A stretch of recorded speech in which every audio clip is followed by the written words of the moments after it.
Je vous salue tous. Dans le beau nom de Jésus-Christ. Nous sommes en famille, nous sommes de la famille de Dieu, mes bien-aimés. Que chacun se sente libre, que chacun se sente à l'aise de la présence de Papa, de la présence de notre grand frère et sauveur, notre Seigneur. Ah, il est divine nature. Vraiment, mes bien-aimés, soyons libres. Ne laisse pas quelqu'un, un frère, même une soeur, te prisonnier. Non, libère-toi. Libère-toi. C'est pourquoi il est bon de pardonner, de se libérer. Hein? Sur Internet, sur Zoom, nous vous disons aussi bonjour, vous qui êtes chez vous, et que vous soyez en communion avec nous par l'Esprit. Amen. Gloire à Dieu. Je vous invite à vous lever et nous voulons remettre cette journée dans les mains du Seigneur notre Dieu. Alléluia. Seigneur, chacun de nous, nous croyons que nous l'avons déjà fait. Je crois que, mon Dieu, nous sommes, la plupart d'entre nous, nous avons déjà remis cette journée. Mais ensemble maintenant, en assemblée, nous venons devant toi. Nous venons devant toi, Seigneur, car en ce jour, nous voulons vraiment nous tenir à tes pieds. Nous voulons vraiment te chercher.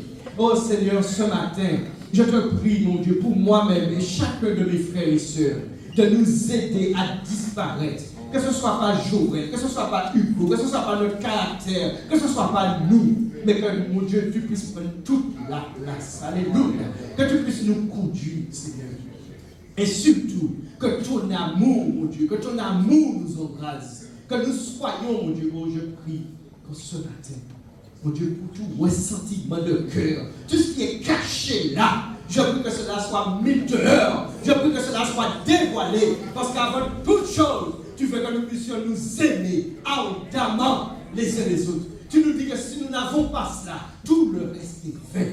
Alors Seigneur, nous te prions ce matin déjà, de nous aider à retrouver, à vivre cet amour.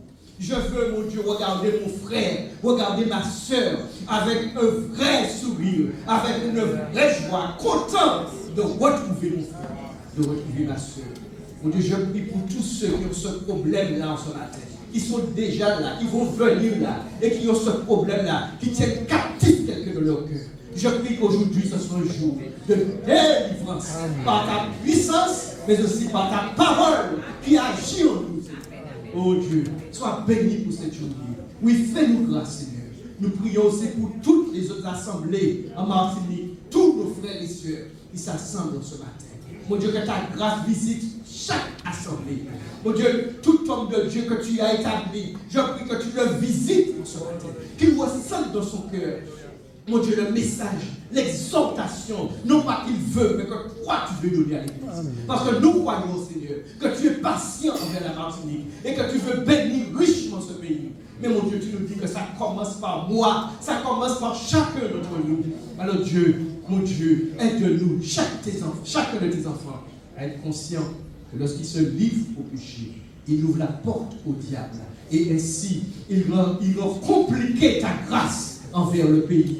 Oh Seigneur, donne à chacun de mes frères, chacune de mes sœurs de comprendre que ce n'est pas simplement une question de pasteur, de prédicateur, mais que lui-même, il est impliqué dans le bien-être du pays. Alléluia. Oui Seigneur, nous pointons du doigt, nous voyons que ceci, cela se fait, mais nous oublions une chose, c'est que chacun d'entre nous, nous avons une responsabilité dans le bien-être du pays, dans le bien-être du pays. Et ce matin, tu nous appelles chacun d'entre nous à considérer nos voies, à être sérieux avec toi. Tous ceux qui ont un problème avec le péché, tous ceux qui se livrent au péché, je pense particulièrement au péché sexuel, tous ceux qui ont un problème avec ça, je prie Seigneur de déverser ta grâce ce matin.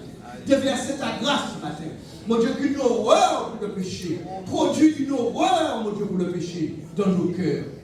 Mon Dieu, tous ceux, oh Seigneur, qui n'arrêtent pas de parler mal. Mon Dieu, ce matin, viens circoncire nos bouches, viens circoncire nos cœurs. Et que nous puissions comprendre qu'il n'y a aucun intérêt. Le seul qui a intérêt dans ça, c'est Satan le diable. Seigneur, trouve-nous de la prière pour notre frère. Trouve-nous de la prière pour notre soeur. Mon Dieu, afin qu'il puisse trouver grâce, miséricorde et compassion pour le temps. Seigneur, cette journée, nous la remettons entre tes mains. Conduis-nous ce jour. Et que toute gloire te revienne. Dans le nom de Jésus. Amen. Amen. Amen. Je pouvez vous asseoir, mes bien-aimés. J'invite 3 personnes à venir, à élever la voix vers le Seigneur. 3 personnes, promptement, et après tout de suite, le groupe de louanges arrive pour donner gloire à Dieu. Amen.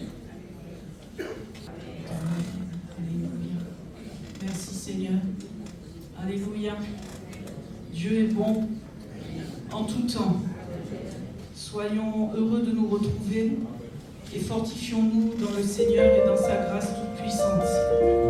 Nous le disons jour après jour, les temps sont difficiles, ils le sont. Mondialement, c'est n'importe quoi. Localement, c'est compliqué. Dans nos vies personnelles, les mauvaises nouvelles viennent nous frapper. Mais nous savons une chose, c'est que notre Dieu est fidèle, n'est-ce pas? Notre Dieu ne change pas. Est-ce que tu peux le dire en cœur avec nous ce matin? Mon Dieu est le même hier, aujourd'hui, éternellement. Sa grâce me suffit. Amen. Quand je suis faible, c'est alors que je suis fort. Amen. Alors nous t'invitons à te lever et à encourager ton frère, ta soeur, ton voisin au travers déjà de ce verset. Psaume 31, verset 25, va voir ton frère, ta soeur, ton voisin, ton ami et lui dit: fortifie-toi, fortifie-toi et que ton cœur s'affermisse. Toi qui espères en l'Éternel, vous tous qui espérez en l'Éternel, que votre cœur s'affermisse, votre chapeau est solide, solide dans Jésus. Que ton cœur s'affermisse, ma soeur Joséphine. Que ton cœur s'affermisse, mon frère France. Que ton cœur s'affermisse, ma soeur Roselène. Wilson, que ton cœur s'affermisse. Miguel, que ton cœur s'affermisse. Nous toutes, faut que nous tiens solides en Jésus. Amen. Tiens en Jésus. Paladje. Amen. Et bonjour aux amis sur Zoom. Qui vont Dieu bénisse aussi. Et tiens aussi. Amen.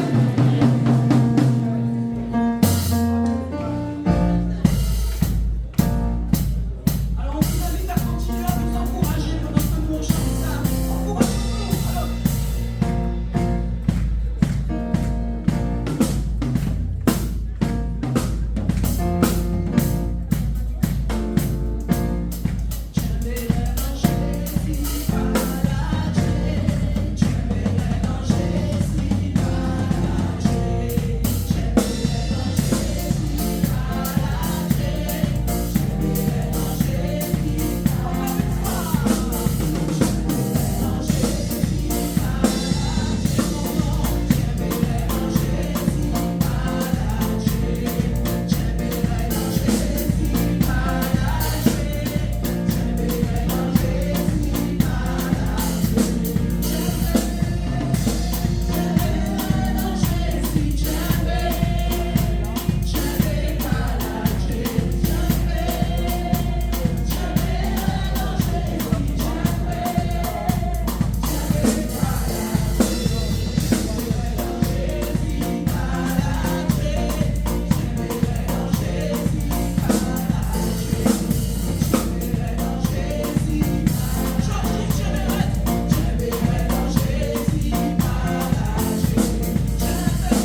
manière.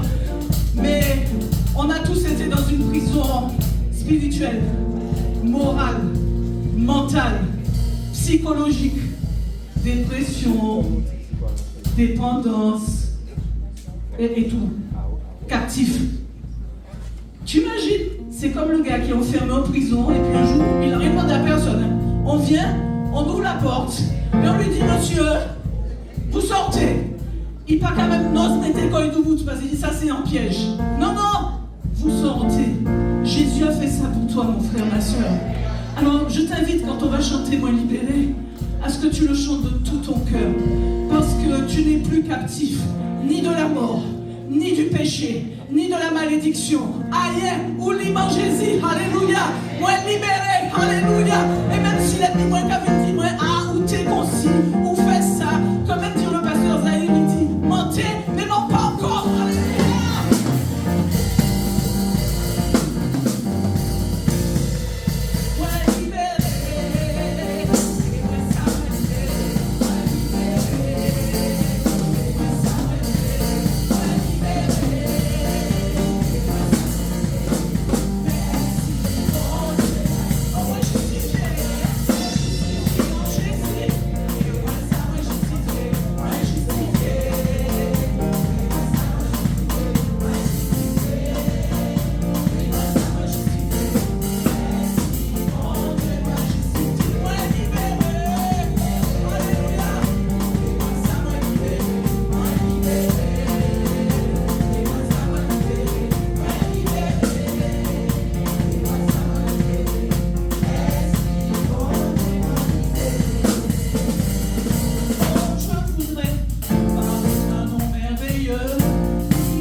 petit peu ciré. Et forcément, quand tu es ciré, tu vas mal. Donc quand tu es ciré, qu'est-ce qui t'arrive? Tu cherches des problèmes. Le problème, c'est que quand le problème vient te trouver, tu es embêté. Et il y avait un gars dans l'école, il était grand, il était fort. Il était plus grand que notre jeune frère qui a la chemise rose, plus costaud que le papa de notre sœur Laura. Donc, t'es fait camarade épinicier, tu as compris l'histoire? Exactement, comme ça, quand, à force d'embêter les gens, on venait pour me... Mais tu as compris pourquoi je te raconte ça? Emmanuel, Dieu est avec toi. Quel que soit celui qui viendra te rencontrer, se dresser contre toi, pour te bousculer, pour te détruire, pour te mettre à terre. On y garde sans fâcher, sans inquiète. On y dit Emmanuel, Dieu est avec moi. Et je sais une chose, c'est que même lorsque je traverse la vallée de l'ombre de la mort, t'as la rêve? Je ne crains que mon Dieu est avec moi. Mon Dieu est avec moi. Mon Dieu vit sa paix. Et mon Dieu, il est capable. Il est capable. Si en ce matin tu es conscient que l'Éternel t'a déjà fait du bien, je t'invite à lever la main avec nous et puis à lui donner gloire avec tes mots. Et dire Seigneur, je te bénis. Je suis consciente que ma jeune a Dieu. Lève ta main et donne gloire à ton Dieu. Merci. Tous ensemble, nous te remercions, Éternel, notre Dieu. Car non seulement tu nous as donné Jésus pour le pardon de nos péchés, mais en plus tu prends soin de nous, jour après jour. Difficulté après difficulté, nous voyons ta grâce. Combat après combat, nous voyons ta victoire.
prière. Demande au Seigneur une grâce spéciale. Parce que notre Dieu, il ne dort ni ne sommeille. Alléluia. Il est merveilleux. Il est merveilleux.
vivre pour un monde qui est différent. Mais un moment pour mon baron, toute reconnaissance, toute adoration.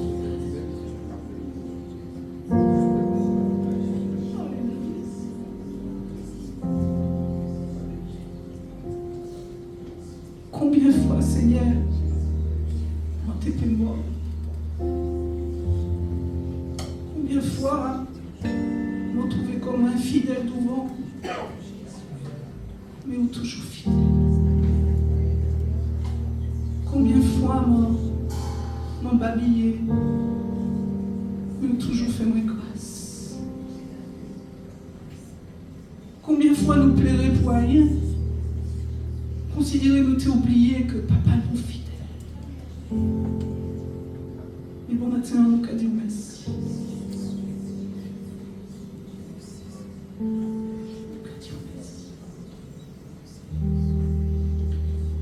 Ni des bagailles la vie nous a dépassé nous. Mais nous a dit merci quand même. Pour tout ça, nous a dit merci. Et pour tout ça, pourquoi nous a dit merci. Et pour tout ça, on peut que nos pièces, parce que ça prend volonté, on nous a dit merci.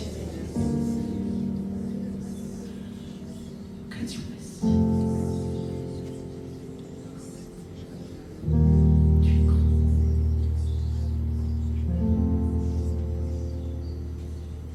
Ton peuple choisi dans l'ancienne alliance ne pouvait même pas prononcer ton nom. Et nous, rachetés par grâce, nous pouvons nous approcher du trône de grâce. Nous pouvons entrer dans le lieu très saint sans être abattus. Le sacrificateur risquait sa vie, nous ne risquons rien. Dès lors que nous entrons par le sang de l'agneau, alléluia, nous pouvons t'appeler Elohim. Nous pouvons t'appeler Elohim. Nous pouvons t'appeler Adonai, El Shaddai, le Dieu puissant. Tu nous autorises à prononcer ton nom, Seigneur. Et nous pouvons même t'appeler Abba. Mon frère, ma soeur, est-ce que tu réalises le privilège que tu as?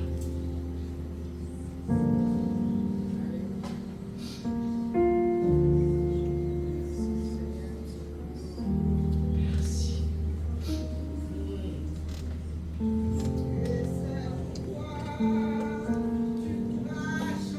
Alléluia. Ma vie est en toi. Et en ce matin, j'ordonne à mon âme de bénir l'Éternel. Bénis Dieu, ô mon âme. Quel que soit ce que tu vis, quel que soit ce que tu vois, quel que soit ce que tu entends, bénis Dieu, mon âme, et donne gloire à son saint nom. Alléluia. Et en ce matin, chante comme jamais, mon âme. Et j'ai envie de te dire, plus bagaille la chou en l'air, plus lui pour louer l'Éternel et qui force, plus bagaille la dangereux en l'air, plus lui pour louer l'Éternel. Alléluia. Parce que Jésus tombé, et yo loué, il va la croiser. Alléluia.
Jésus a dit ceci, il a dit, celui qui m'aime,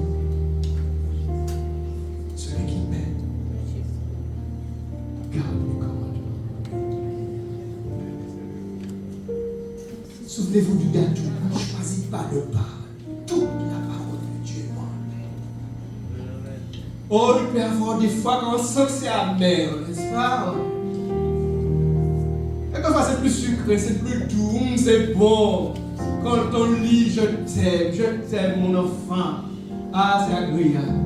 Mais d'autres fois, il va te dire, repens-toi, alléluia, change de foi. Alors c'est amer au début, oui. Mais quand on s'y plie, alléluia, contre la vague, ça fait du bien à l'intérieur. Nous sommes dans cette journée de repentance, alléluia, d'humiliation. Allons passer à la Sainte Seine et durant ce moment, je vous prie de rester dans cette conscience de la présence de Dieu. Vous savez, Dieu est là, alléluia, Dieu est présent, amen. Et alors, comme je vous ai souvent dit, il ne regarde pas est-ce que Joël est bien habillé, est-ce que ses chaussures sont... Il voit des cœurs, il voit des esprits, il regarde dans quel état nous sommes. Alors peut-être que ce matin tu n'es pas parfait, peut-être que ce matin, je ne sais pas, il y a une dispute hier de la somme, mais il y a quelque chose. Dieu te dit qu'il n'a pas de problème avec ça, mais ce qu'il voudrait, c'est comme David a dit, je suis né dans l'iniquité, ma mère m'a conçu dans le péché, mais voilà ce que tu veux. C'est que la vérité soit au fond du cœur. Alléluia. Alors ce matin, fais ton examen. Reconnais. Seigneur, oh là, j'ai été trop loin. J'ai parlé trop. J'ai manqué de sagesse. Entre toi-même. Vous savez, rien n'est plus important pour Dieu que la relation avec l'autre.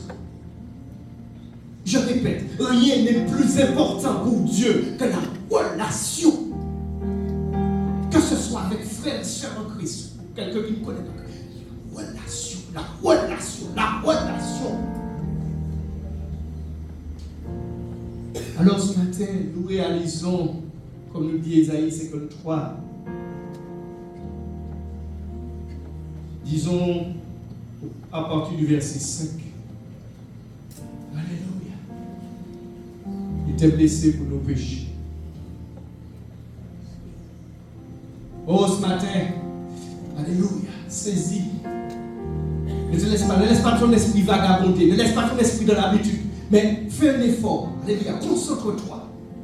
Essaie de comprendre, parce que ça nous dépasse, mais essaie de comprendre que celui par qui, pour qui, en qui, sont toutes choses, celui qui a créé toutes choses, oh là, ça me dépasse.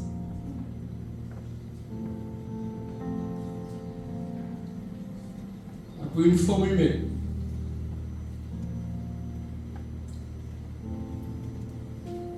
Se trouver devant nous. Oui, il y a plus de 2000 ans, c'était comme nous, c'est la même chose, se trouver devant des hommes. Et on est là, on discute avec lui. Et lui, c'est lui-même qui les a créés, mais ils sont là. Il essaie de lui dire, tu viens d'où, tu es qui, etc. Et lui, il est là, et il connaît chaque parfaitement. Mais il est là, il met pas ça en avant. Alléluia. Comment peux-tu nous aimer autant? Il était blessé pour nos péchés, brisé pour nos iniquités. Le châtiment qui nous donne la paix est tombé sur lui. Ce matin ici, nous sommes guéris. Nous étions tous errants, n'est-ce pas? Nous étions comme des brebis errantes. Et c'est vrai.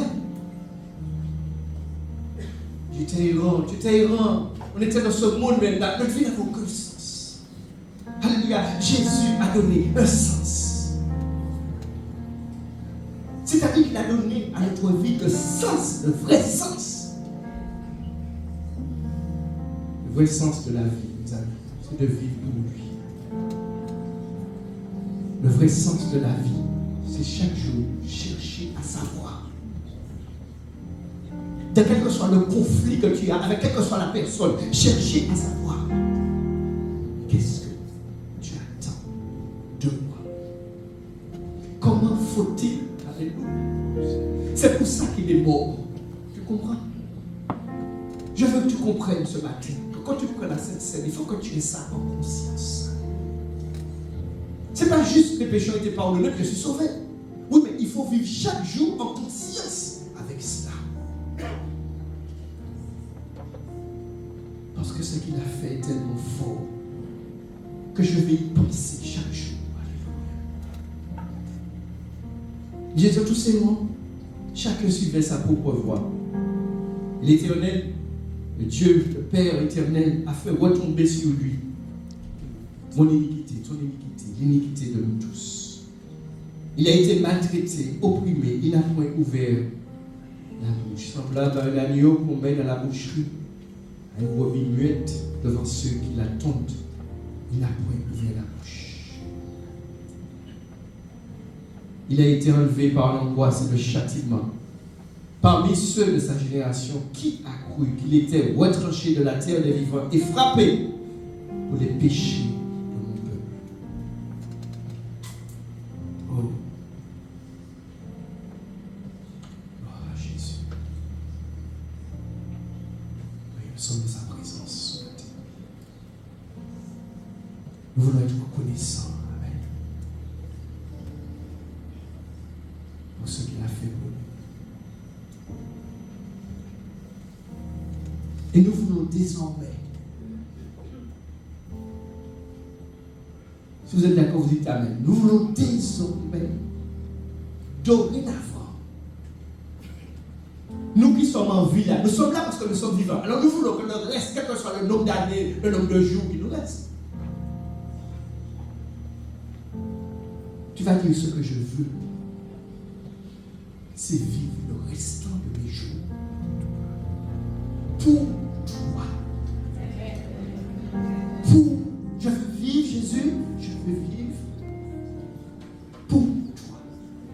Alors sois intelligent, parce que quelqu'un va me dire, oh, mais ça me demande des sacrifices, ça me demande de laisser ça.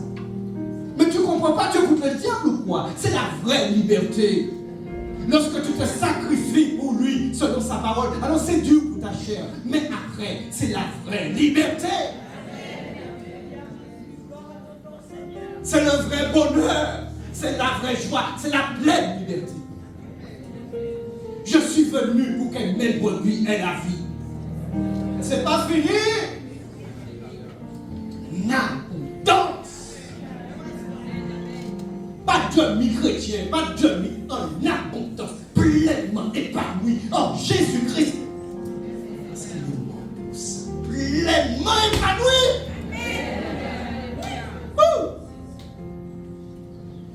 Là, tu fais sa joie. Là, tu fais sa joie.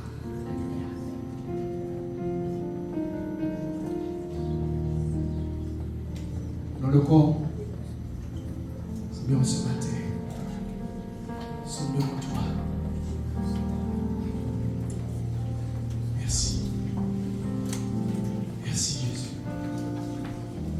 Merci, Seigneur. Corps meurtri. Oh, je ne comprends pas, mais je reçois par la foi.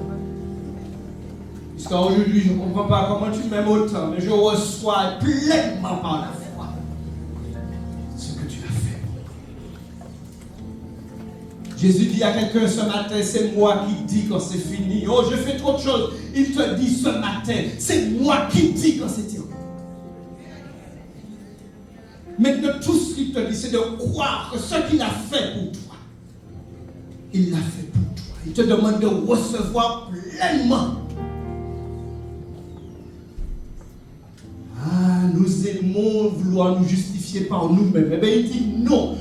Ta justice là, c'est rien du tout. Tu ne peux rien faire pour te racheter. Par contre, je t'invite à ouvrir ton cœur et à descendre et à recevoir pleinement ce que j'ai fait. Ouvre tes bras, ouvre les bras de ton cœur et accueille pleinement ce que j'ai fait pour toi. Je te justifie. Merci Seigneur pour ton corps. Amen. Ensemble, prenons le corps du Seigneur. Alléluia.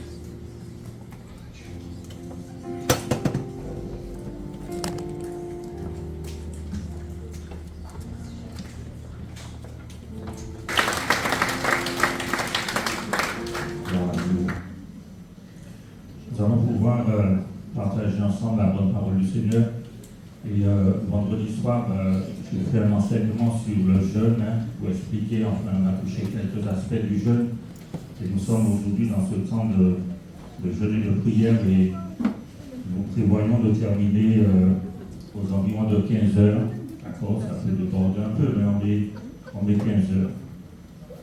Et quand je me suis mis devant le Seigneur par rapport au thème, par rapport à quel message, quelle direction pour ce jeûne, et ce qui est monté dans mon cœur, c'est la lumière, le rôle de la lumière. Et la pensée qui est le titre du message est venue, c'est s'exposer à la lumière. Alors, nous allons toucher quelques points, parce que parler de la lumière, c'est très vaste. On va voir un peu le rôle de la lumière dans la vie de l'Église, dans la vie du chrétien. Dieu est lumière, n'est-ce pas? Et bien que Dieu soit lumière, on va réaliser qu'on parle plus de Dieu et d'amour dans les milieux chrétiens. Est-ce une mauvaise chose? Non. Parce que la Bible nous dit que celui qui n'aime pas n'a pas connu Dieu, car Dieu est amour. Et l'amour, c'est une caractéristique de Dieu. Mais ce n'est pas la seule. Ou je vais dire que l'amour n'est pas la première caractéristique de Dieu. Lorsque nous regardons dans les épîtres de Jean, Jean qui est surnommé l'apôtre de l'amour. Jean est surnommé l'apôtre de l'amour. Quand tu prends les épîtres de Jean, on voit que Jean n'a pas parlé premièrement de l'amour, mais il a parlé premièrement de la lumière. 1 Jean chapitre 1, verset 5, Jean nous dit « Dieu est lumière ». La nouvelle que nous avons apprise de lui, de Jésus, c'est qu'il est lumière. Dieu est lumière. Et il ne va parler de l'amour de Dieu que dans 1 Jean 4, verset 8, que j'ai déjà cité, où il va dire que Dieu est amour. Quand tu regardes même dans le livre de Jean, donc Jean, apôtre de l'amour, Jean va parler premièrement de la lumière. Il va présenter Jésus comme un don de lumière dans le chapitre 1er. Ce n'est que dans le chapitre 3 qu'il va présenter Jésus comme un don d'amour. Dieu a tant aimé le monde qu'il a donné son Fils. Et si nous allons à la Genèse chapitre 1er, verset 3, lors de la création, la première chose que Dieu va établir, c'est la lumière. La première chose qu'il va établir, c'est la lumière. Et en fait, souvent je me suis posé la question, mais parce que je ne comprenais pas. Verset 3, il dit que la lumière soit et la lumière fut. Et le 4e jour, il dit que Dieu a créé les luminaires. Et je me suis demandé, mais cette lumière-là dont il est parlé là, c'est quoi? Et la lumière dont il est parlé là, ce ne sont pas les luminaires. Parce qu'il a créé le soleil, la lune, les étoiles, toutes ces choses. On voit ça au verset 14. Il a créé ça au 4e jour. Mais quand le premier jour, avant de faire quoi que ce soit, Dieu établit la lumière. Et la lumière dont il nous est parlé là, puisque j'ai fait des recherches, c'est l'expression de sa nature. L'expression de sa nature, c'est ce qu'il est au plus profond de lui. Donc, avant de créer quoi que ce soit, Dieu établit ce qu'il est, il établit sa nature, il établit son caractère. Et on va dire que sa lumière, sa nature, son caractère, c'est le fondement.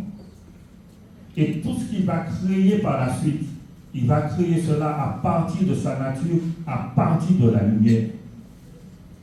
Et je vais vous dire une chose, c'est que Dieu travaille à partir de la lumière. Dieu travaille à partir de la lumière. Et Dieu travaille, on pourrait dire, dans la lumière. Première chose, lors de la création, il établit la lumière. Deuxième chose, on voit qu'il va dire que Dieu dit que la lumière était bonne. Donc, il a auto-évalué son œuvre. Il voit que la lumière est bonne. Donc, il porte un regard d'appréciation, on va dire, un regard d'approbation sur la lumière. Mais pourquoi il dit que la lumière est bonne? Il dit que la lumière est bonne parce que la lumière a en elle tous les attributs de Dieu. Et je vais te dire tout ce que la lumière comporte en elle. La lumière comporte en elle la beauté. La lumière comporte en elle la bonté. Et on va le voir tout à l'heure, il est dit que le fruit de la lumière, c'est la bonté. La lumière a en elle la générosité, la grâce, le bonheur. On veut le bonheur. La lumière a en elle la bienveillance, la joie, le plaisir, la valeur, la fertilité, la prospérité. Et troisième chose que Dieu va faire, il établit la lumière, il dit que la lumière est bonne. Troisième chose, la Bible dit que dès le commencement, Dieu va séparer la lumière avec les ténèbres. Il va faire une distinction entre la lumière et les ténèbres. Regarde avec moi dans Éphésiens chapitre 5, verset 8.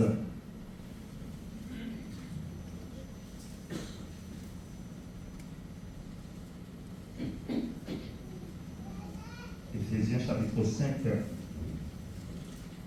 verset 8. Il dit autrefois vous étiez ténèbres, et maintenant vous êtes lumière dans le Seigneur, marchez comme des enfants de lumière. Il dit autrefois vous étiez ténèbres. Il ne dit pas autrefois vous étiez dans les ténèbres. Et est-ce qu'on n'était pas dans les ténèbres? Oui. On était dans les ténèbres, puisque la Bible nous dit qu'il nous a fait passer des ténèbres à son admirable lumière. Mais là, il ne parle pas, s'il dit on était dans les ténèbres, ça veut dire qu'on était dans un endroit. Mais il ne parle pas de lieu là. Il parle de notre identité. Il parle de notre nature. Il parle de notre état, de ce qu'on était. On était ténèbres de la tête aux pieds. Et tout ce qui émanait de nous, nos paroles, nos actions, notre conduite, c'était ténèbres. C'était le reflet, je vais dire, la manifestation des ténèbres qui étaient en nous. Nos pensées, tout. On était ténèbres, c'était notre nature, notre identité. Mais aujourd'hui, vous n'avez pas changé d'endroit, vous n'avez pas changé de lieu, vous avez changé d'identité. Aujourd'hui, vous êtes lumière. C'est-à-dire qu'on n'est pas sorti de la grande église pour venir dans la petite église. On n'est pas sorti dans un milieu pour venir dans un autre milieu. C'est notre identité, notre nature même qui a changé. Et souviens-toi que Paul va dire dans 2 Corinthiens 5, 17 que si quelqu'un est en Christ, il est une nouvelle créature. Il va dire encore que ce n'est pas le fait d'être circoncis ou incirconcis qui est important. Ce qui est important, c'est d'être une nouvelle créature. Et j'avais pris cet exemple le vendredi soir pour expliquer le fait, ce n'est pas le fait qu'on a changé d'endroit. Quand tu prends un morceau de charbon, le charbon, il est de quelle couleur? Noir. Il est bien noir. Tu prends un morceau de charbon et tu le mets dans la neige. On a chanté plus blanc que neige. Tu laisses le charbon là pendant, je ne sais pas, 2 semaines. Quand tu retournes prendre le morceau de charbon, il sera de quelle couleur? Noir. Ah. Pourquoi il n'a pas pris la couleur de la neige? Parce que c'est son identité, c'est sa nature. Et pour comprendre que ce n'est pas le fait de... On peut changer d'endroit. Ce n'est pas le fait de changer d'endroit qui nous transforme, qui nous change. C'est le changement d'identité. Le changement de nature. Autrefois, on était ténèbres. Aujourd'hui, on est lumière. Elle nous dit qu'on doit marcher comme des enfants de lumière. Jean chapitre 1er, versets 1 à 5. Jean chapitre 1er, versets 1 à 5. Comment ce changement d'identité va s'opérer en nous?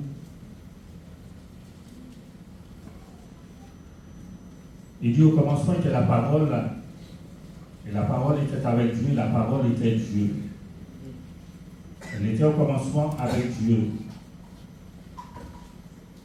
Continue. Il dit toutes choses ont été faites par elle et rien de ce qui a été fait n'a été fait sans elle. En elle était la vie et la vie était la lumière des hommes. Notez que dans la lumière il y a la vie. La vie lui dans les ténèbres et les ténèbres ne l'ont point reçu.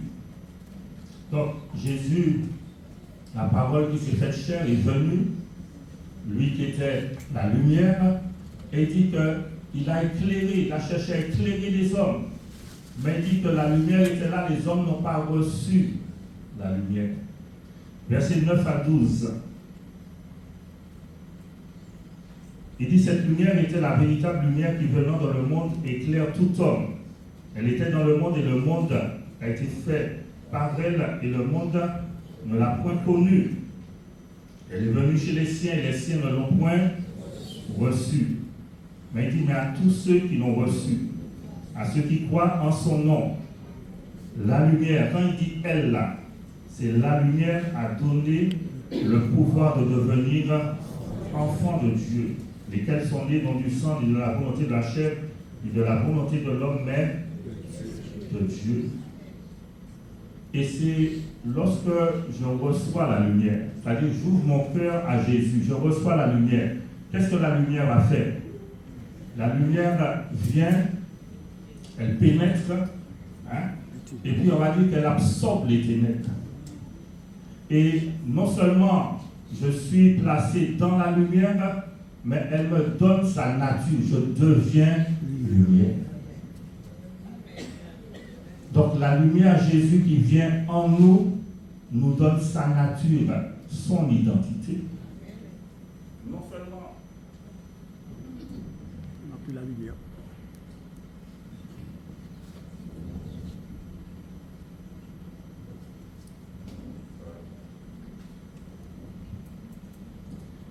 Non seulement je suis placé dans la lumière, mais disons que nous marchons dans la lumière de Dieu, mais nous devenons lumière. Jean chapitre 12, verset 36 nous dit que celui qui croit à la lumière devient un enfant de lumière. Jean 12, verset 36.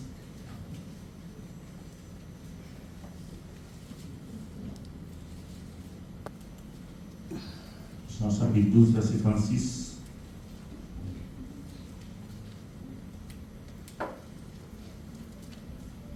Donc pendant que vous avez la lumière, c'est Jésus qui parle, croyez en la lumière afin que vous soyez des enfants de lumière. Donc en croyant à la lumière, en croyant à Jésus, je deviens lumière. Nous devenons lumière, je deviens un enfant de lumière. Jacques va présenter Dieu comme étant le Père, mais il dit le Père des lumières. Le Père des lumières. Dieu a créé, je n'ai pas noté la référence,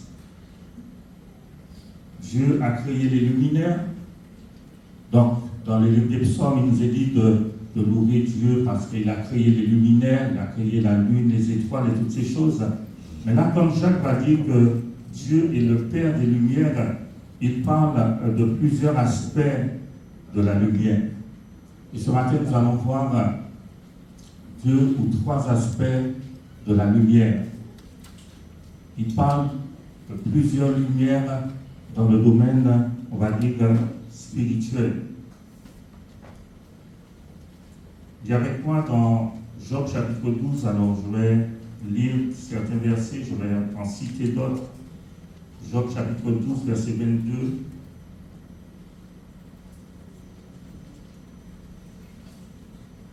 Tu peux juste noter. Job 12, verset 22, il est dit, il met à découvert ce qui est caché dans les ténèbres, il produit à la lumière l'ombre de la mort. Donc, la lumière va révéler ce qui est caché. Et la lumière de Dieu va venir révéler ce qui est caché en nous. Dans le psaume 139, verset 7 à 12, On va voir le livre, le psaume 139, versets 7 à 12. David disait où irai-je loin de ta face? Si je vais à droite, si je vais à la montagne, si je vais par là, mais tu es partout. Tu es partout. C'est-à-dire que personne ne peut se cacher à la lumière de Dieu. La lumière de Dieu pénètre tout. La lumière de Dieu pénètre tout notre être. C'est-à-dire qu'on est là, chacun de nous, on est là. Mais la lumière de Dieu voit tout ce qui est en nous. La première lumière que nous allons voir, c'est la lumière de condamnation. La lumière de condamnation. Éphésiens 5, versets 8 à 13. Et nous allons comprendre ce que c'est. Éphésiens chapitre 5, verset 8 jusqu'au verset 13. Il dit autrefois vous étiez ténèbres et maintenant vous êtes lumière dans le Seigneur. Marchez comme des enfants de lumière. Et au verset 9, car le fruit de la lumière consiste en toutes sortes de bonté, de justice et de vérité. Examinez ce qui est agréable au Seigneur et ne prenez point part aux œuvres infructueuses des ténèbres, mais plutôt condamnez-les. Et il dit car il est honteux de dire ce qu'ils font en secret. Et au verset 13, il dit mais tout ce qui est condamné est manifesté par la lumière, car tout ce qui est manifesté est lumière. Tout ce qui est condamné. Et quand Dieu envoie sa lumière en nous, quand Dieu nous éclaire nos ténèbres, cela va créer une condamnation. Le mot condamné là, le mot grec, parle de faire honte. Quand Dieu nous reprend à travers sa parole, on a honte. Et vendredi soir, on voyait dans Jérémie chapitre 3, verset 3, Dieu qui reprenait son peuple, Dieu qui cherchait à faire son peuple revenir, et il dit à son peuple, vous n'avez pas honte. C'est-à-dire que le cœur est déjà tellement endurci. On peut être dans une situation de péché, on peut être dans une situation de désobéissance, et on n'a plus honte.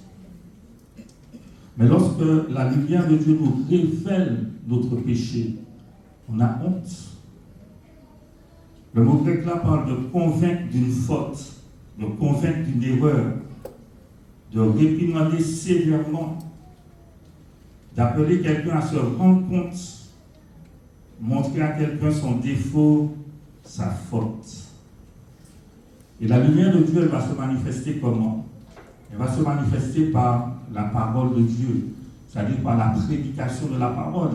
Le prédicateur va venir, va annoncer la parole, et à travers le message, Dieu va te montrer ton péché, ton erreur, ta faute, ce qui ne va pas. Mais cette lumière va se manifester aussi à travers ma lecture personnelle de la parole. Quand je vais prendre le temps de lire la parole, Dieu me montre des choses qui ne vont pas. Cette lumière va se manifester aussi à travers le Saint-Esprit qui va parler à mon cœur. N'est-ce pas vrai que des fois le Saint-Esprit nous parle? Oh. Ça peut être encore par une tierce personne qui va venir nous parler. Jean chapitre 16, verset 8, il est dit que lorsque le Saint-Esprit sera venu, il convaincra le monde en ce qui concerne le péché, la justice et le jugement. Et le mot convaincre là, c'est le même mot grec qui est utilisé pour condamner. C'est-à-dire que quand Dieu envoie sa lumière, quand Dieu te révèle des choses, il te donne d'avoir une conviction profonde de ton état, une conviction profonde de ton péché. Et vous savez, quand on a péché, que le Seigneur nous révèle notre péché, on a honte. Moi, j'ai déjà expérimenté ça. Tu as honte. Et tu sens sur toi le poids de la condamnation divine, où tu sens que Dieu n'est pas d'accord, que Dieu n'approuve pas. Peut-être que c'est moi seul qui ai déjà vécu ça. Et quand la lumière de condamnation va se manifester, ce n'est pas que Dieu nous rejette, ce n'est pas que Dieu nous méprise, ce n'est pas que Dieu nous dit c'est fini. Mais le but, quand on se sent condamné, le but, c'est qu'on puisse se repentir et qu'on puisse revenir à Dieu. Parce que le désir de Dieu, bien-aimé, c'est de nous relever, de nous purifier et de nous restaurer. On va voir l'exemple de David dans 2 Samuel chapitre 12. 2 Samuel chapitre 12. Dieu va envoyer maintenant le prophète vers David. Et David va raconter, Nathan va raconter à David une histoire. Et Nathan va dire à David, dans une ville, il y avait 2 hommes. Il y avait un homme riche et un homme pauvre. L'homme riche avait des bœufs, des moutons, cochons, cabris, en abondance. L'homme pauvre avait une seule petite brebis. Il la nourrissait, il la chérissait, la brebis mangeait dans la même assiette que lui, la brebis dormait avec lui, c'était comme si c'était sa fille. Et il dit qu'un voyageur, quelqu'un, un ami, est passé à l'improviste chez l'homme riche. Et qu'est-ce que l'homme riche a fait? Il a dit à ses serviteurs, allez prendre la seule petite brebis du pauvre pour préparer un repas pour mon ami. Oh là là. Quand David a entendu ça, qu'est-ce qui s'est passé? Hein? Verset 5. Regarde la réaction de David. Regarde notre réaction. Qu'est-ce qui s'est passé? Verset 5. Il est dit, la colère de David s'enflamma violemment contre cet homme. Et il dit à Nathan, l'Éternel est vivant. Écoutez bien ça, mon gars, Nathan. L'Éternel est vivant. L'homme qui a fait cela mérite la mort. Et il vendra 4 brebis pour avoir commis cette action et pour avoir été sans pitié. On va donner les 4 brebis avant d'être tué. Et David condamne cette action. Il dit, cette action-là, cet homme mérite la mort. C'est pas possible de faire quelque chose comme ça. Et je me suis imaginé que David a dit à Nathan, c'est qui cet homme? Dis-moi, c'est qui cet homme? On va aller là même. On va le décapiter.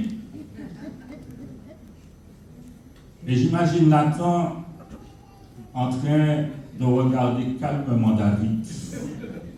Parce qu'il s'excite, il a une grande colère. Et au verset 7, Nathan dit à David, tu es cet homme-là. Ouais. Tu es cet homme-là. La pression est redescendue. Tu es cet homme-là. C'est-à-dire que la condamnation que David avait prononcée pour le riche, c'était pour lui. C'était pour lui. Parce que ce qu'il avait fait était condamnable. Et au verset 9, il va lui dire, pourquoi donc as-tu méprisé la parole de l'Éternel en faisant ce qui est mal à ses yeux? Ceux qui ne connaissent pas l'histoire, tu as frappé de l'épée Uri le Héthien, tu as pris sa femme pour en faire ta femme, et lui tu l'as tué par l'épée des fils d'Ammon. Et la lumière de Dieu là va emmener David à prendre conscience de la gravité de ce qu'il a fait. Parce qu'on aurait dit qu'il y avait un voile sur ses yeux, il n'était même pas conscient de la gravité de son acte. Et au chapitre 11, au verset 27, il est dit que ce que David avait fait déplut à l'Éternel. Alors, David est déclaré coupable. Mais quelle sera sa réaction? Comme quand nous sommes déclarés coupables. Est-ce que David va chercher à se justifier? À dire, ah ouais, mais écoute, Nathan, Elle se promenait toute nuit là sur son balcon. Elle m'a provoqué. Oui, mais la Bible dit que c'était le temps où les rois devaient être en guerre. Qui ça n'a pas fait là? Hein, la oisiveté. Au lieu d'aller en guerre, il est resté se promener sur son balcon.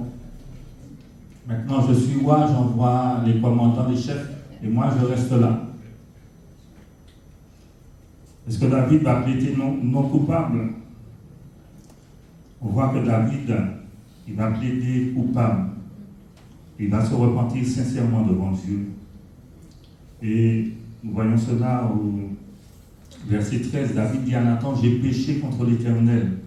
Et Nathan dit à David, l'Éternel pardonne ton péché, tu ne mourras point. Et la repentance de David nous est décrite dans le psaume chapitre 51, où il va se repentir devant Dieu. Il va lui demander pardon, il va demander à Dieu de purifier son cœur. Ésaïe, chapitre 6. Ésaïe est un prophète de Dieu. Ésaïe marche avec Dieu, Ésaïe sert Dieu. Et il va se passer quelque chose dans Ésaïe chapitre 6. Il est dit que l'année de la mort du roi Osias, Ésaïe va recevoir une vision. Il va voir Dieu assis sur son trône et tous les séraphins qui étaient là, qui criaient Saint, Saint, Saint et l'Éternel. Et c'est on va dire, une vision glorieuse. Est-ce que tu voudrais bien voir cette vision-là? C'est extraordinaire, hein? Mais la vision était glorieuse en même temps, elle était terrifiante. Parce que le fait d'avoir vu la sainteté de Dieu, être mis en contact avec la sainteté de Dieu, a révélé à Isaïe son état de misère, son état de péché, son état d'impureté. Il a réalisé ce qu'il était véritablement. Et au verset 5, il prend conscience de son état.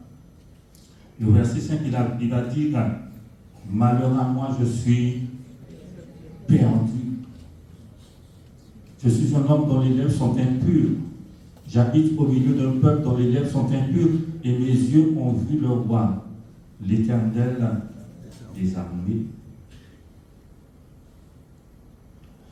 Et vous savez, un homme qui a eu cette vision-là, tu penses que c'est ça seulement qu'il a dit?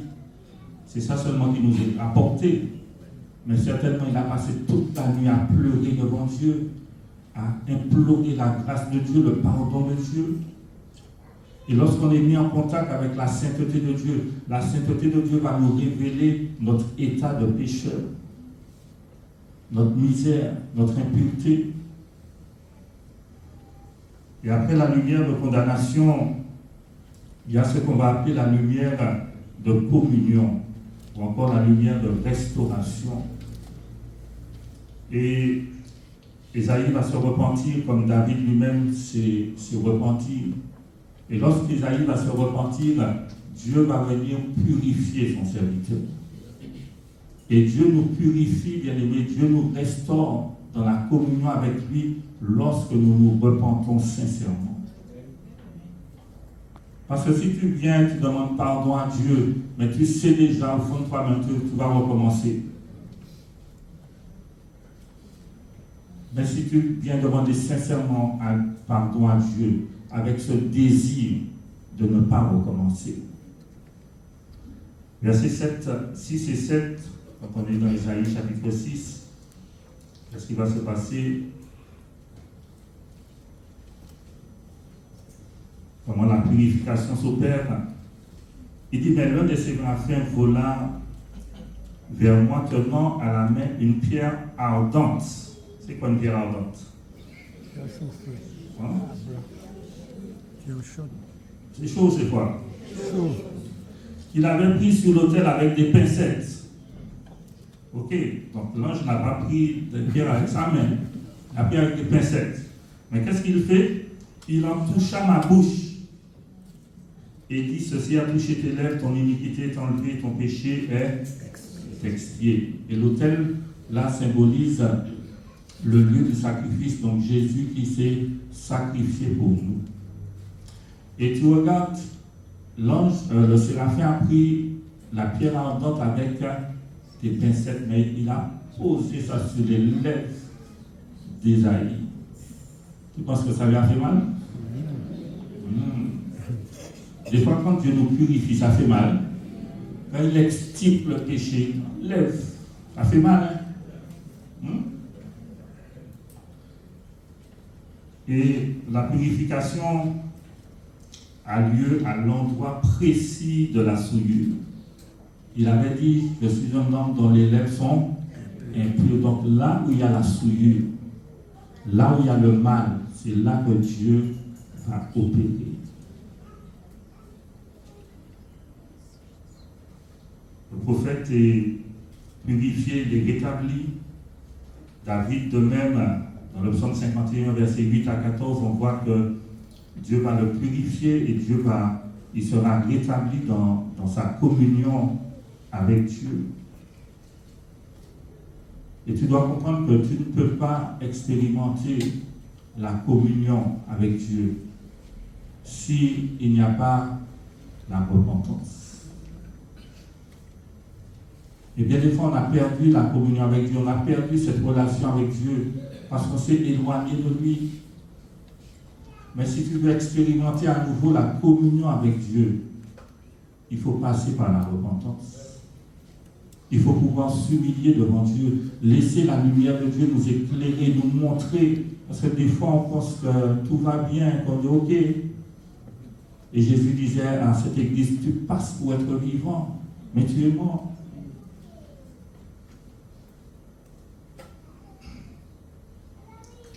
Un Jean chapitre 1, verset 5 à 7. Disons 1 Jean chapitre 1, verset 5 à 7. Il nous parle de la communion avec Dieu.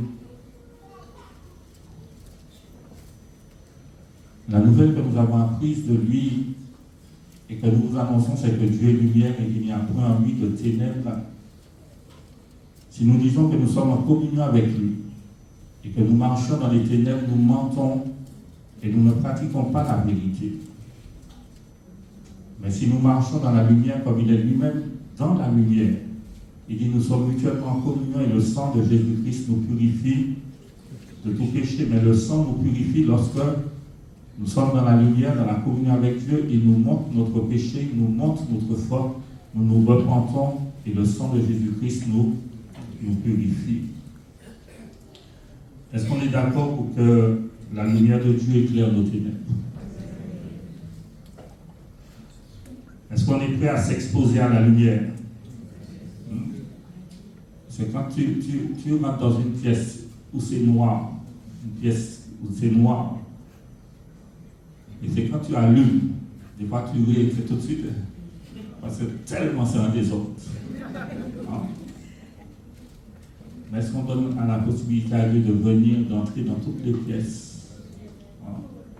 D'entrer dans toutes les pièces, d'éclairer toutes les pièces? Vous savez, il y a cette femme adultère qui a été menée devant Jésus.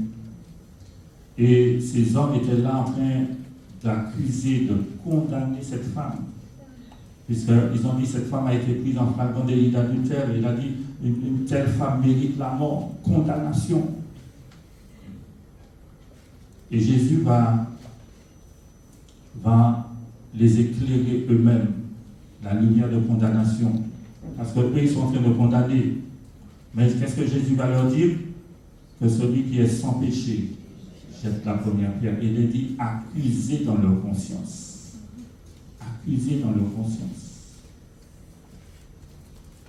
Et quand on se sent accusé dans notre conscience, parce que la Bible nous dit si notre conscience nous condamne, si ta conscience te condamne, c'est pour que tu puisses te repentir.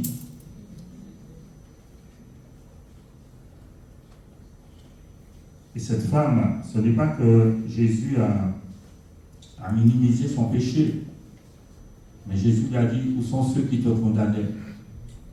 Il dit, moi non plus, je ne te condamne pas, mais va et ne recommence pas. À un moment donné, Jésus arrive dans le temple, à Jérusalem. Il entre dans le temple. On voit ça dans Matthieu 21, dans Jean chapitre 2 également, enfin, dans tous les évangiles. Cette histoire nous est rapportée. Mais dans Jean chapitre 2, il y a un détail que les autres évangiles n'ont pas. Jésus entre dans le temple, il s'assied. Alors il y avait ceux qui vendaient parlant de cochons, commerce, vendeurs de pigeons, etc. Jésus s'assied. Et la Bible dit que Jésus prépare un fouet. Combien de temps ça lui a pris? Alors, il prend des cordes et puis il prépare un fouet. Ça veut dire que Jésus prend son temps et puis il les observe. Il fait un état des lieux, il regarde. Et puis à un moment donné, il va renverser les tables, il va commencer à fouetter. Et je vais te dire une chose. Il y a beaucoup d'églises où c'est du commerce. Il y a beaucoup d'églises où c'est du commerce. C'est du trafic d'argent. Hein? On utilise l'église pour son épanouissement, pour son développement personnel. Mais Jésus est là, il est assis là, il prépare son fouet. Il prépare son fouet. Et à un moment donné, il va renverser les tables. Il va renverser les choses. Pourquoi? Parce que Jésus revient bientôt et il va purifier son église. Maintenant, est-ce qu'on le laisse entrer dans le temple que nous sommes? Est-ce qu'on le laisse entrer dans le temple que nous sommes? Parce qu'il est là, il nous observe, il nous regarde. Il nous observe, mais il prépare le fouet. Nous l'avons fait des affaires, nous, mais il prépare le fouet. Et il faut savoir qu'à un moment donné, le fouet qui est tombé en l'air.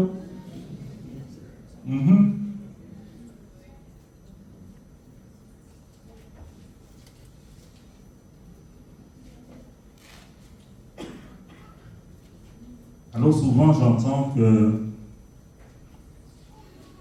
les chrétiens sont tristes, qu'il y a beaucoup de souffrance, que les chrétiens sont malheureux. D'accord. Je voudrais te dire une chose, c'est que le bonheur du chrétien réside dans la lumière de communion. Le bonheur du chrétien, la joie du chrétien réside dans la communion avec Dieu. Le psaume chapitre 4, verset 7. Psaume chapitre 4, verset 7.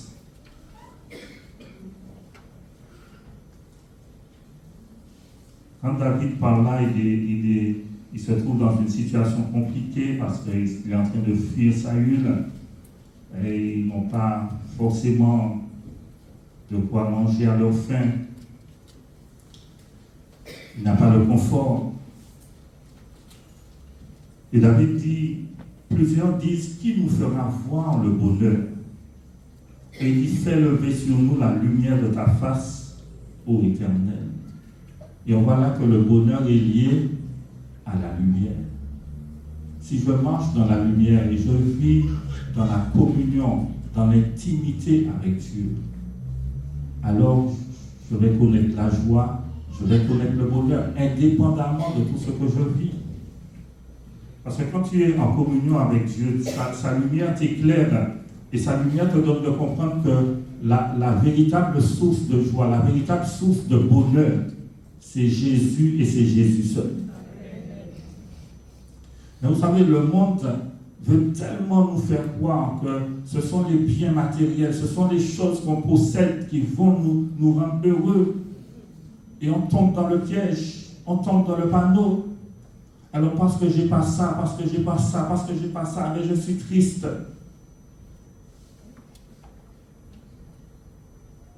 Mais la véritable source de bonheur et de joie se trouve dans une communion profonde avec Dieu. C'est-à-dire, même si tu n'as pas d'argent, tu n'as pas ci, tu n'as pas ça, tu es heureux. Mon frère. Et des fois, on est malheureux parce qu'on cherche la satisfaction, la joie dans les choses de la terre, dans les choses matérielles, peut-être même dans la notoriété. On pense que lorsqu'on sera une star, lorsqu'on sera connu, reconnu,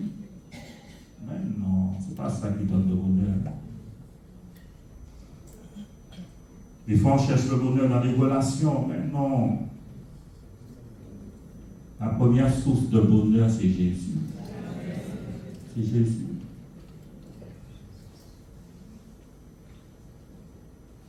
Et si tu marches dans la lumière, tu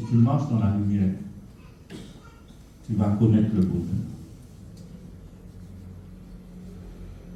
Verset 8, Psaume chapitre 4, verset 8, tout de suite après, il dit, tu mets dans mon cœur plus de joie qu'ils n'en ont quand abondent leurs froment et leurs mou. Et souvent, on est là en train d'envier ce que les autres ont. Arrête d'envier ce que les autres ont. Tu as quelque chose d'extraordinaire. Tu as la vie éternelle. Ça n'a pas de prix.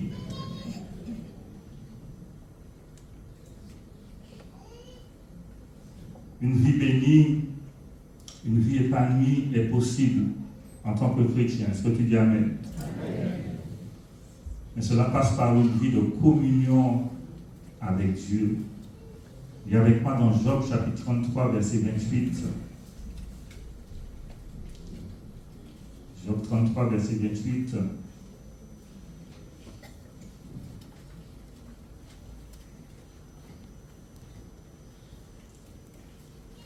Donc dans le contexte là, cet homme avait péché, il a trouvé un intercesseur. Et au verset 28, il dit, Dieu a délivré mon âme pour qu'elle n'entre pas dans la force. Et qu'est-ce qu'il dit? Ma vie s'épanouit avec l'argent, avec les richesses, les possessions. Il dit, ma vie s'épanouit à la lumière. Prends une plante et tu mets là à l'ombre, il va t'avoir sur les pièces. Qu'est-ce qui va se passer?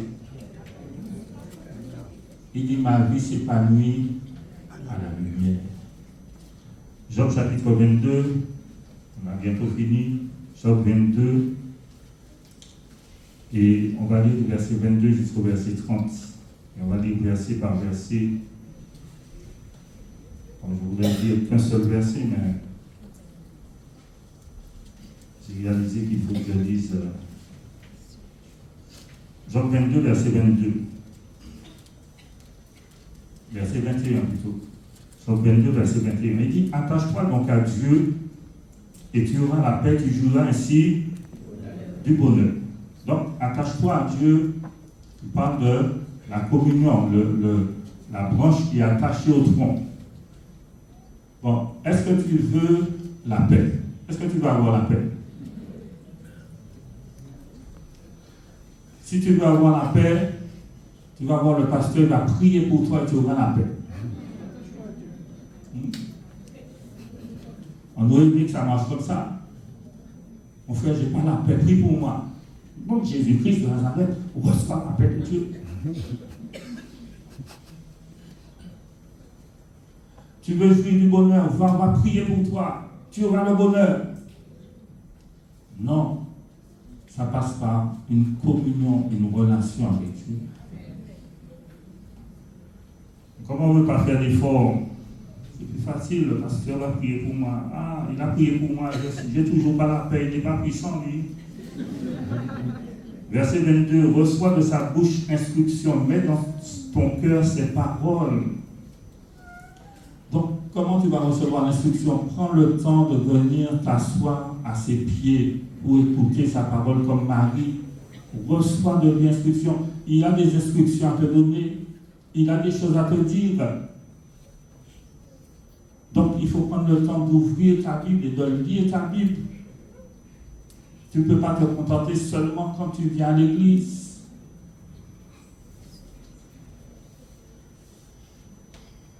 Mets dans ton cœur ces paroles. Verset 23, tu seras rétabli. À quelle condition? Repentance. Si tu reviens au Tout-Puissant, si tu éloignes l'iniquité de ta tente, l'abandon du péché. Verset 24, il nous parle de la véritable valeur. Jette l'or dans la poussière, l'or d'Ophir parmi les cailloux des torrents. Ce qui a pour toi de la valeur, ce qui t'impressionne. Il dit non, ça, c'est pas ça, la véritable valeur. Verset 25, et le Tout-Puissant sera ton or, ton argent, ta richesse. Alors tu feras du Tout-Puissant tes délices, tu élèveras vers Dieu ta face. Il dit, tu le prieras et t'exaucera, et tu accompliras tes vœux. Et au verset 28, il dit, à tes résolutions répondra le succès, sur tes sentiers brillera la lumière. Et le succès, bien-aimé, est lié avec notre communion, notre relation avec Dieu. Ok. Bon, je fais une pause parce que je suis en train de me demander qu'est-ce que je fais. Alors, on va voir la troisième lumière, je ne vais pas développer. Donc, on a parlé de la lumière de condamnation, la lumière de communion. Il y a une troisième lumière qui est la lumière de propagation, encore de rayonnement. La Bible nous dit que nous sommes lumière, nous sommes appelés à éclairer les autres.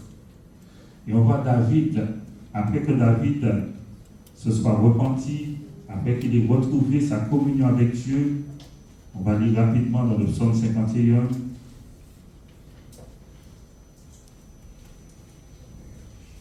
il a demandé pardon à Dieu, il s'est repenti, Dieu l'a restauré.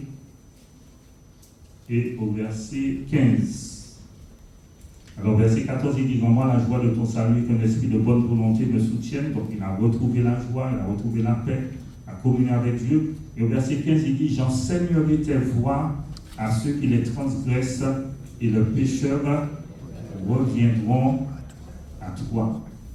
Donc quand on est restauré, on est dans cette communion avec Dieu, Dieu peut nous utiliser pour pouvoir atteindre les autres. Mais s'il n'y a pas la repentance, s'il n'y a pas la restauration, la communion avec Dieu, on ne peut pas être des canaux, des instruments entre les mains de Dieu pour pouvoir toucher les autres. Ésaïe, après que Ésaïe se soit repenti, au verset 8, il est dit, Ésaïe 6, verset 8, il est dit, j'entendis la voix du Seigneur disant, qui enverrai-je et qui marchera pour nous? Je répondis, me voici, envoie-moi.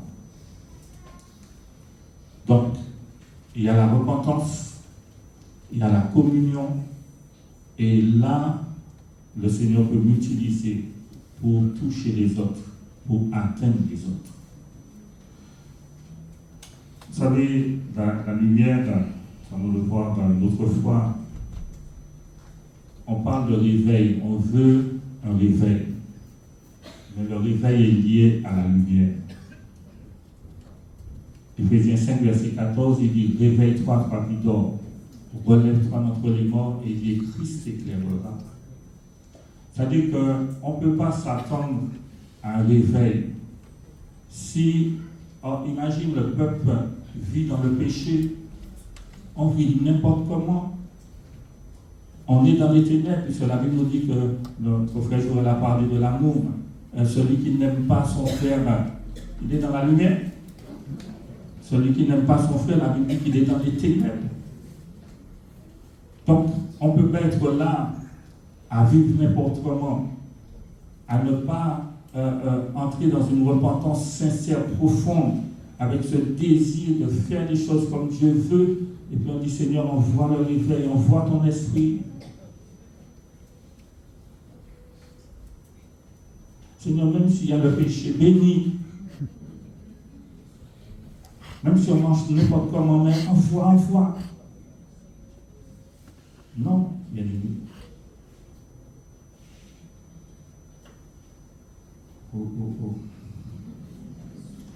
Aujourd'hui, nous avons dit que nous sommes là pour nous repentir. Nous sommes là pour prendre le temps de descendre au pied du Seigneur pour lui demander pardon.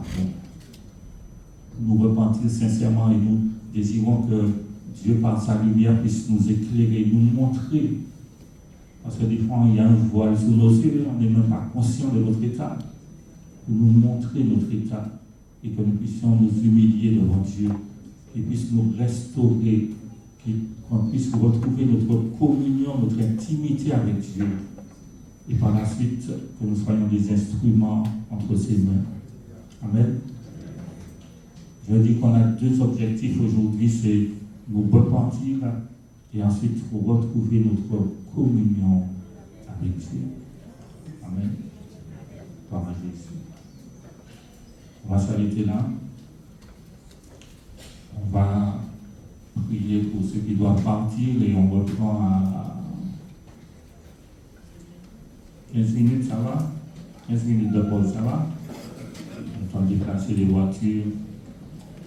On fait 15-20 minutes de pause et on reprend et on continue jusqu'à 15 heures. Alors le pasteur Yann s'excuse parce qu'il n'a pas pu être là aujourd'hui. Encore, il n'est pas malade. Hein? Mais il a un empêchement, il n'a pas pu être là aujourd'hui. Et notre frère Solomon aussi qui est souffrant, il ne peut pas être là. Alors, Jésus. Allons nous tenir debout et allons remercier le Seigneur pour sa parole.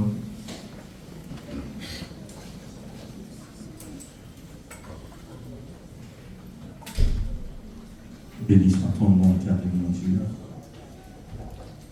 Seigneur, nous voici devant toi, Père. Nous voulons te dire merci pour cette première partie devant toi, Seigneur. C'est vrai que tu nous as permis de te chanter, de te porter nos louanges, nos adorations. Merci pour ce temps, Seigneur, de la Sainte Seine où tu nous as rappelé combien, Seigneur, tu as souffert pour chacun de nous, Seigneur. Et que notre salut, mon Dieu, t'a coûté, Seigneur.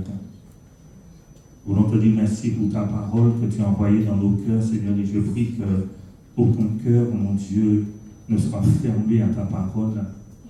Mais je prie que cette parole qui a été semée dans chaque cœur, Seigneur, puisse faire son œuvre, puisse produire des effets, Seigneur, mon Dieu. Car combien nous réalisons, Seigneur, qu'il y a encore en nous des ténèbres, éternel, mon Dieu. Combien nous réalisons qu'il y a encore des choses en nous qui ne te plaisent pas, Seigneur. Devant la réalité de ta sainteté, Ésaïe s'est écrié qu'il est un homme perdu, Seigneur. Parce qu'il a réalisé, mon Dieu, la grandeur, mon Dieu, de son péché. Et combien chacun de nous qui sommes là ce matin, moi le premier, Seigneur, il y a des choses qui sont condamnables dans nos vies, Seigneur. Mais nous voulons prendre ce temps, ce jour, de venir nous humilier devant toi. Nous voulons prendre ce temps, ce jour, Seigneur mon Dieu, de venir nous repentir sincèrement devant toi, Seigneur. Et nous prions que par ton esprit, Seigneur mon Dieu, tu puisses encore faire monter de nos cœurs, Seigneur, mon Dieu, tout ce qui, mon Dieu, n'est pas conforme à ta parole et à ta volonté. Afin que nous puissions nous repentir, Seigneur, et nous prions que tu puisses nous restaurer, nous rétablir, Seigneur, dans ta présence, nous rétablir dans cette communion avec toi, Père, afin qu'à nouveau nous soyons des instruments efficaces entre tes mains. Seigneur, nous te prions pour ceux qui ne peuvent pas rester, Seigneur, qui doivent partir, Seigneur, merci de les raccompagner à bon port, Seigneur. Et merci pour chacun de nous, Seigneur, qui seront là, qui continuons dans ce moment, Seigneur, de jeûne et de prière. Merci de conduire, de diriger les choses par ton esprit, Père. Et que vraiment, Seigneur mon Dieu, tu puisses nous montrer ta gloire, Seigneur. Tu puisses te révéler, Seigneur mon Dieu, parce que ce que tu cherches, c'est un peuple qui s'humilie. Tu dis, si mon peuple, ceux qui est invoqué mon nom, s'humilie, prie et cherche ma face. Nous voulons prendre le temps de nous humilier, Seigneur. Prendre le temps de prier, de chercher ta face. Et tu promets que tu vas guérir le pays. Tu promets, mon Dieu, que tu vas restaurer. Tu promets que tu vas faire du bien, Seigneur. Alors à ton nom, nous voulons donner la gloire ce matin, l'honneur, la louange et toute l'adoration te reviennent, Père. Dans le nom de Jésus-Christ de Nazareth. Amen. Ceux qui doivent rentrer dans la paix du Seigneur et on se retrouve on va dire à 11h30, on reprend.